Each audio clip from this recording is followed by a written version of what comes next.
নমস্কার বন্ধুরা, আজকে রাধাকৃষ্ণ ডেয়ারি ফার্মে নতুন একটা ভিডিও নিয়ে চলে এসেছি। আজ ভিডিওটা ঘরেই করছি, দেখতে পাচ্ছ। আর আমাদের ছোট ঘর, একটা ঘরের মধ্যে সব কিছু, ওই জন্য হয়তো দেখতে খারাপ লাগবে, সেটা জানিয়ে দিচ্ছি। আর আজকে কি কি ওষুধ খাওয়াই আমরা, আর কি কারণে খাওয়াই, কোন ওষুধটা কি উপকার করে, পুরো ভিডিওটা দেখো। আর ভালো লাগলে প্রচুর প্রচুর শেয়ার করো, লাইক কমেন্ট সাবস্ক্রাইব করে দিও। আর ভিডিওটা আরম্ভ করছি।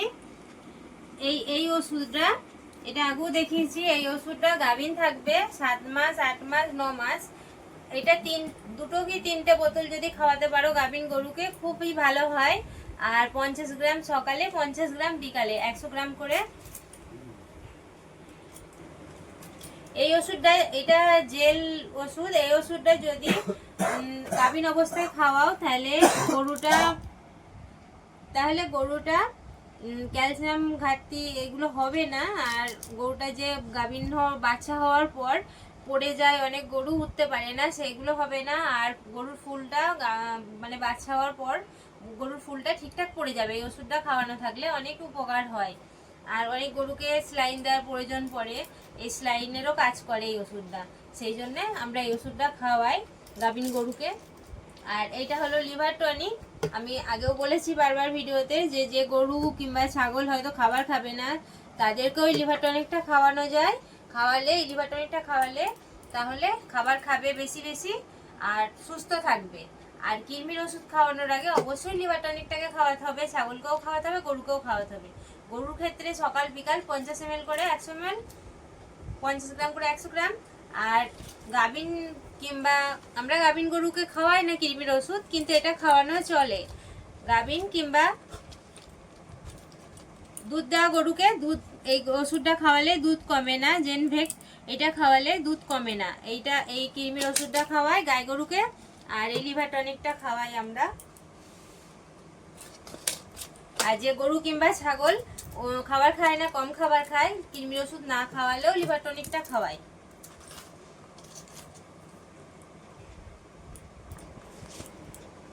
আর এটা ছাগলের ওষুধ। এই ওষুধগুলো বড় ছাগলকে গোটা একটা করে খাওয়াই। আর যেগুলো ছোট ছাগল বাচ্চা, তাদের হাফ করে খাওয়াই। এই ওষুধটাই হাফ করে খাওয়াই। আর লিভার টনিকটা বড় ছাগলকে 10 ml মানে সিরিঞ্জি করে খাওয়াই, আর 10 ml। আর ছোট বাচ্চা ছাগল যেগুলো, তাদেরকে 5 ml এইভাবে খাওয়াই।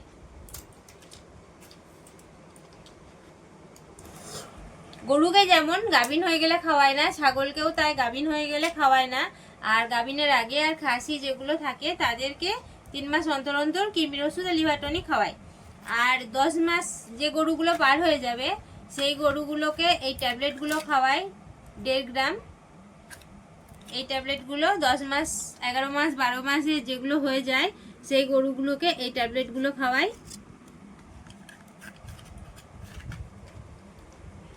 আর প্রতিটাকে লিভার টনিক কৃমির ওষুধ খাওয়ানোর আগে 2 দিন আগে থেকে লিভার টনিক চালু করি, তারপর কৃমির ওষুধ দিই। কৃমির ওষুধ দেওয়ার পর আবার 10 দিন লিভার টনিক খাওয়াই। আর যারা খাবার খাবে না, আবার বলে দিচ্ছি, যারা খাবার খাবে না তাদেরকে এমনি অনেক কয়েকদিন ধরে সমানে শুধু লিভার টনিকটা খাইয়ে গেলে খাবার খেতে লাগে, ঠিকঠাক খাওয়াটা ধরে। আর এই কৃমির ওষুধগুলো, এগুলোও কৃমির ওষুধ। এইটা ওই একদম ছোট বাচ্চা 3 মাস পর্যন্ত পাইপরাজিন খাওয়াই, ছোট হালকাটা। আর তারপরে গাঢ় সিরাপটা খাওয়াই 3 মাস পার হয়ে গেলে। তারপর 6 মাস, 7 মাস, 8 মাস পর্যন্ত এই গাঢ় সিরাপটা খাওয়াই। দেখাবো এবার এই ক্যালসিয়ামটা। অনেকে প্রশ্ন করেছিলে যে কিভাবে দুধ বাড়বে গরুর, আর দুধের ফ্যাট বাড়বে। এই ক্যালসিয়ামটা খাওয়ালে দুধও বাড়ে, দুধের ফ্যাটও বাড়ে। আর তার সাথে অবশ্যই দানাদার খাবার, খুদের ভাত, ঘাস, এগুলো তো খাওয়াতে হবে। আর ঘাস যাদের একদমই হয় না, একদম হয়তো ঘাস পায় না, খড়টা পায়, তাদের এই ক্যালসিয়ামটা তো খাওয়াতেই হবে। আর এই ক্যালসিয়ামটা খাওয়ালে যেসব গাই গরু দুধ দেয়, সেই সব গরুর ভিটামিন ক্যালসিয়াম যে অভাবটা হয়, সেই অভাবটা, ঘাটতিটা পূরণ হয়ে যায় এই ক্যালসিয়ামটা খাওয়ালে। আর এই ক্যালসিয়ামের সাথে এটা পাইল দেব। এই দুটো পাইল দিয়ে একসাথে এই ওষুধটাকে তৈরি করে রাখবো, দিয়ে এটা 50 গ্রাম করে 100 গ্রাম প্রতিদিন খাওয়ানো হবে।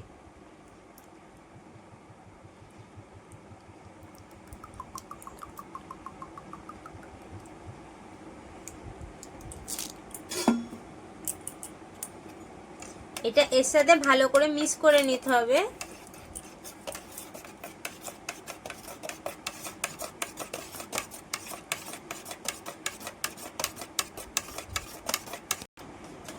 যে গরুগুলো বেশি দুধ দেবে তাদের শরীরে অনেক ঘাটতি হয়, মানে দুধ অনেক দুধ বেরোয় যাওয়ার কারণে ক্যালসিয়াম ভিটামিন অনেক কিছু শরীর থেকে বেরিয়ে যায়, শরীরটা ভেঙে যায়, অনেকই সমস্যা হয়। আর আমাদেরও দেখিয়েছি যে একটা গরু, মোটামুটি দুটো গরু অনেকই দুধ দিচ্ছে, আর একটা গরু 20 কেজির প্রায় 25 কেজির ওপরই দুধ দিচ্ছে, আর সেই জন্যে তার শরীরটা অনেকটা খারাপ হয়ে গেছে। আর আরেকটা গরু যেটা 7 মাসে নষ্ট হয়ে গেছিল সেটাও অনেকটা পরিমাণে দুধ দিচ্ছে, কিন্তু তার যেহেতু বাছুর নাই আর আবার গাভীন হয়েছে সেই গরুটা, আর সেই জন্যেও এবার তারও শরীরটা খানিকটা হয়ে যাচ্ছে, সেই জন্যে সেই গরুগুলোকে এই ওষুধটা খাওয়াবো। আর আমাদের যেহেতু সানে থাকে গরুগুলো, সানে থাকার কারণে ওদের পায়ে খুঁড়ে সমস্যা হয়ে যাচ্ছে, মানে খুরগুলো ক্ষয়ে যাচ্ছে, ওই জন্য এই ওষুধটা খাওয়ালে, এর সাথে এই ওষুধটা মিশিয়ে খাওয়ালে দুধটাও বাড়ে আর ওই সমস্যাগুলো ঘাটতিগুলো খানিকটা পূরণ হয়, সেই জন্য এই ওষুধটা খাওয়াবো। আর আমরা এমনি আগেও দেখিয়েছি ক্যালসিয়ামটা খাওয়াই, কারণ ক্যালসিয়ামটা না খাওয়ালে ওদের শরীরে অনেকটা সমস্যা হয়, সেই জন্য ক্যালসিয়ামটা খাওয়াই। ঘাস যখন থাকে তখন অতটা না খাওয়ালেও চলে, কিন্তু ঘাস যখন থাকে না তখন এটা খাওয়াতেই হয়। আজ এই ভিডিওটা এইটুকুনি, আর কার কেমন লাগলো জানিও, ভালো লাগলে শেয়ার করো, লাইক কমেন্ট সাবস্ক্রাইব করো। নমস্কার।